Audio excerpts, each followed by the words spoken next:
सबिता और हम लोग कर रहे थे ऑर्गेनाइजिंग चैप्टर। ऑर्गेनाइजिंग चैप्टर में आज के इस वीडियो में हम करेंगे इनफॉर्मल ऑर्गेनाइजेशन स्ट्रक्चर की एडवांटेजेस एंड डिसएडवांटेजेस। इसका मीनिंग ऑलरेडी हम प्रीवियस वीडियो में कर चुके हैं गाइस, तो अगर वो नहीं देखी तो सबसे पहले उसे देखना, तभी ये चीज़ें समझ आएंगी। ठीक है, बहुत सारी वीडियोस में सेम चीज़ बोलती हूँ मैं, लेकिन ये चीज़ है जब तक हम फर्स्ट सेकंड थर्ड क्लास में नहीं जाते तो फोर्थ क्लास डिफ़िकल्ट लगती है, तो सेम यही चीज़ है इसमें। तो इसका मीनिंग पता होना ज़रूरी है, तभी हम लोग उस चीज़ को आगे कर पाएंगे। अब गाइस, इनफॉर्मल ऑर्गेनाइजेशन स्ट्रक्चर के एडवांटेज एंड डिसएडवांटेजेस हमने करनी है। तो सबसे पहले इनफॉर्मल ऑर्गेनाइजेशन का शॉर्ट फॉर्म में मतलब बताती हूँ। जब बिजनेस में जाके हम लोग personally and socially other employees के साथ इंटरेक्ट करते हैं और एक अपने ग्रुप बना लेते हैं, तो उसे इनफॉर्मल ऑर्गेनाइजेशन स्ट्रक्चर कहते हैं। मीनिंग में बता देती हूँ, is a network of personal and social relations within the formal organization arising spontaneously as a people associate with one another। यानी कि आपस में हम जो चीज़ बातचीत करके एक रिलेशन बनाते हैं एक दूसरे से, क्योंकि भाई सिर्फ काम से तो हमारा गुजारा नहीं चलेगा जब तक कि हम लोगों से बातें ना कर लें, राइट ना। तो उसी को इनफॉर्मल ऑर्गेनाइजेशन कहा जाता है। ठीक है, अब आपने क्लास मतलब अपने स्कूल्स में भी आप अपने बेस्ट फ्रेंड्स बनाते हो, दैट इज़ द इनफॉर्मल जो आप कम्युनिकेशन हमारा स्कूल में मेंटेन होता है, राइट गाइज। अब इसके एडवांटेज एंड डिसएडवांटेज क्या है। बिजनेसेस में भी ऐसा होता है, कोई भी मैनेजर किसी भी बंदे से बात कर रहा होता है, कोई भी किसी से भी बात कर लेता है, काम करते वक्त नहीं, जब कैफेटेरिया में मिलते हैं या कोई मीटिंग्स वगैरह में मिलते हैं तो हर कोई किसी से बात करता है। ये थोड़ी कि ये तो मेरा मैनेजर नहीं है, मैं तो इससे बात नहीं कर रही, ऐसा नहीं होता, बात करनी पड़ती है। ठीक है, अब इसके एडवांटेजेस एंड डिसएडवांटेजेस क्या हैं। तो देखो, इनफॉर्मल ऑर्गेनाइजेशन की एडवांटेजेस बिजनेस को क्या मिलती है, फास्टर स्प्रेड ऑफ इन्फॉर्मेशन। यानी कि कोई भी इन्फॉर्मेशन अगर आपको जल्दी पहुंचानी है ना, भैया कान में कह दो और कान में कह के ना उसको ये बोल देना किसी और को ना भूले, तो देखो कितनी जल्दी वो चीज़ र्यूमर्स फैलती है ना। ये चीज़ होती है ना, अगर आपको कोई भी बात किसी को बतानी है, बाहर फैलानी है, तो कान में किसी के बोल दो ये बात किसी को नहीं बतानी, बहुत सीक्रेट है, और वो बंदा देखना सबको बता देगा।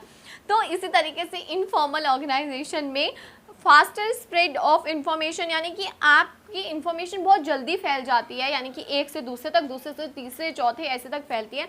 और बिजनेस को इस चीज़ का फ़ायदा कैसे मिलता है कि अगर आप उसको इन्फॉर्मेशन फैलानी है तो वो इस तरीके से फैला सकता है, और फीडबैक मिल जाता है कि how people are reacting, how employees are reacting, उनको ये मेरा प्लान समझ आ रहा है या नहीं आ रहा, पसंद आ रहा है या नहीं आ रहा। तो मैनेजर ये भी एक टेक्निक यूज़ करते हैं। सेकेंड, ये फुलफिल करती है सोशल नीड को। तो ऑफ कोर्स हर एक पर्सन की सोशल नीड होती है किसी से बातचीत करना। हमारे हमेशा कोई ना कोई बेस्ट फ्रेंड्स होते हैं, राइट, या हमारा फ्रेंड सर्कल होता है, ताकि हम एक दूसरे से बातचीत करके अपना मन हल्का करें। बिजनेस में भी सेम चीज़ होती है, हम बातचीत करके अपने मन को हल्का करते हैं या बॉस को गाली देके अपना मन हल्का करते हैं। So fulfil the social need. Third, enhance their job satisfaction. तभी हमारे में जॉब सेटिस्फेक्शन आता है कि नहीं यार, सब लोग कर रहे हैं काम, कंपनी अच्छी है, मेरे इतना अच्छा ग्रुप सर्कल है। तो एक सोशली हम लोग जब जुड़ते हैं तो एक जॉब में मन में सेटिस्फेक्शन भी आता है। ऐसा हमारे बिजनेस में भी आता है, स्कूल्स में भी आता है। जब हमारा फ्रेंड सर्कल बन जाता है, हमारा उस स्कूल को छोड़ने का मन नहीं करता है ना। फोर्थ आता है fulfilment of organisational objective.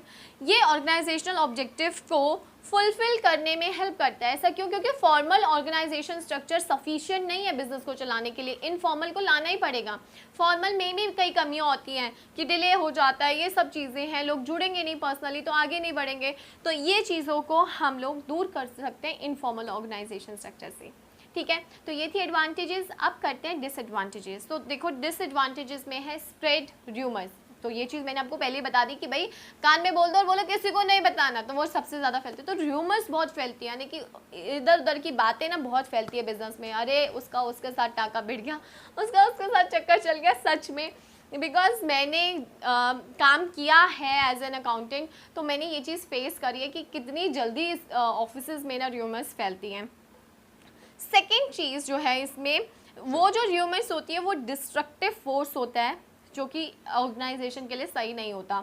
Second चीज़, रेजिस्टेंस टू चेंज, यानी कि कई बार यही formal informal organisation structure changes को रेजिस्ट करता है, रोकता है कि नहीं होना चाहिए। अब हमारा अगर ग्रुप है और हमें एक जन को भी अगर कोई चीज़ अच्छी नहीं लग रही ना, सब बोलेंगे अच्छी नहीं है, अच्छी नहीं है। भले ही सबके मन में हो कि वो चीज़ अच्छी है, बट सब बोलेंगे नहीं अच्छी, नहीं यार तू सही बोल रहा है, ये चीज़ अच्छी नहीं है। ठीक है, तो कहीं ना कहीं ये चीज़ भी आ जाती है कि बिजनेस की कई चीज़ों को लेके हम रेजिस्ट हो जाते हैं, हम उस चेंजेस को नहीं अडॉप्ट करते। थर्ड आता है pressurises members to conform to group expectations, यानी कि ये एक चीज़ कहता है कि भाई हर एक ग्रुप मेंबर, जो भी हमारा ग्रुप है, हर एक मेंबर हमारे ग्रुप के अकॉर्डिंगली ही वो करे, बिहेव करे, ठीक है। तो प्रेशराइज करते हैं मेंबर्स को, तो ये चीज़ होती है। देखो गाइज, इसका बहुत अच्छा एग्जांपल देती हूँ क्योंकि मैं हर बच्चे से बहुत पर्सनली जुड़ी हुई हूँ। तो जैसे कई बार होता है कि मेरे फ्रेंड सर्कल इतने पैसे खर्च कर रहे हैं, तो मेरा अगर बर्थडे आ रहा है तो मैं भी इतने पैसे खर्च करूँगा क्योंकि मेरे फ्रेंड सर्कल खर्च कर रहा है, राइट। तो एक कहीं ना कहीं हम अपने आप को प्रेशराइज करते हैं ना। तो ये चीज़ बिजनेसेस में भी होती है, जब सारे मेंबर्स होते हैं तो वो किसी काम को कर रहे हैं रेगुलर वे में, सारे कर रहे हैं, तो दूसरा बंदा भी प्रेशराइज होता है। अगर सारे रेजिस्ट कर रहे हैं किसी चेंज को, तो अगर एक बंदा हाँ कह भी रहा है कि नहीं चेंज नहीं, मतलब ऐसे मत करो, तो वो बेचारा दब जाती है उसकी आवाज़। अगर वो नहीं बोलेगा या वो अगर अपने ग्रुप के अगेंस्ट बोल देगा तो ग्रुप से उसको निकाल देंगे लोग, उसके बारे में बात करने लग जाएंगे। तो ये चीज़ होती है। तो गाइज, ये थी advantages and disadvantages of informal organisation structure. I hope आप लोगों को समझ आए होंगे गाइज, और अगर समझ आई है तो क्या करना है, लाइक शेयर एंड कमेंट करना है, चैनल को सब्सक्राइब करना है। For new videos press bell icon and अपने डाउट आप मेरे से इंस्टाग्राम और यूट्यूब पर पूछ सकते हो। Thank you.